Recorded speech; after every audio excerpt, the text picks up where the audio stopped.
Industrial machines often have heavy loads to lift or pull.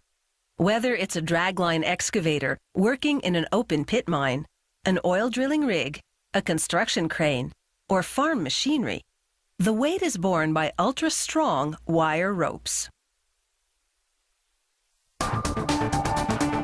Industrial wire ropes typically range from 2 to 13 centimeters in diameter. Besides machinery applications, they also serve as support cables for large static structures, such as bridges and stadium roofs. Manufacturing a wire rope begins with steel wire that's anywhere from 0.6 to 8 millimeters in diameter. The first step is to wind several of these wires together into a strand. How many wires per strand depends on the job the rope will perform, because different applications require different degrees of flexibility and strength. Each wire is spooled onto a steel bobbin and loaded onto a stranding machine, which is essentially a giant winder. There can be as many as 64 wires in a strand, although the typical range is between 19 and 36. The twisting wires converge in a die, which forms them to the required diameter. Lubrication is critical, and not merely to help the wires move smoothly through the die. It also penetrates within to allow slight movement between the wires. This increases their lifespan and prevents the strand from seizing. The strand exits the machine saturated in lubricant. A large rubber band skims the excess off the surface. The strand now travels through a row of straighteners. These heavy rollers apply vertical pressure, effectively erasing the wire's memory of being spooled on a bobbin prior to stranding. This prevents the wires from unraveling. This cross-section shows all the wires inside the finished strand. The clothespin gives you a sense of its size. Wire strands are by themselves typically used as structural support cables. To make wire ropes used in machinery and for heavy lifting, they take several of these wire strands and wind them together on a far bigger and stronger machine called a closer.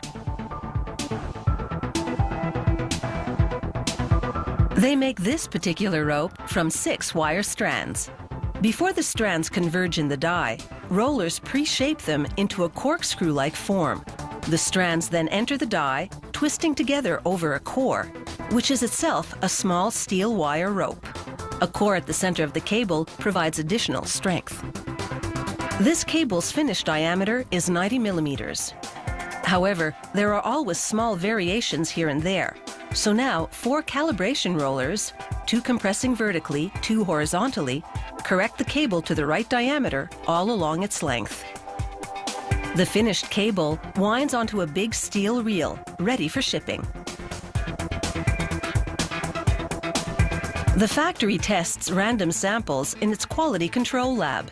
There, a machine measures the tensile strength, how much pulling force the cable can withstand.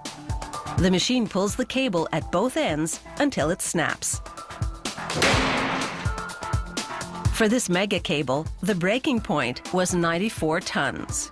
To pass the test, a cable must exceed the tensile strength it's designed to withstand. For certain demanding applications such as mining, wire ropes are double-coated in plastic to protect against wear and tear.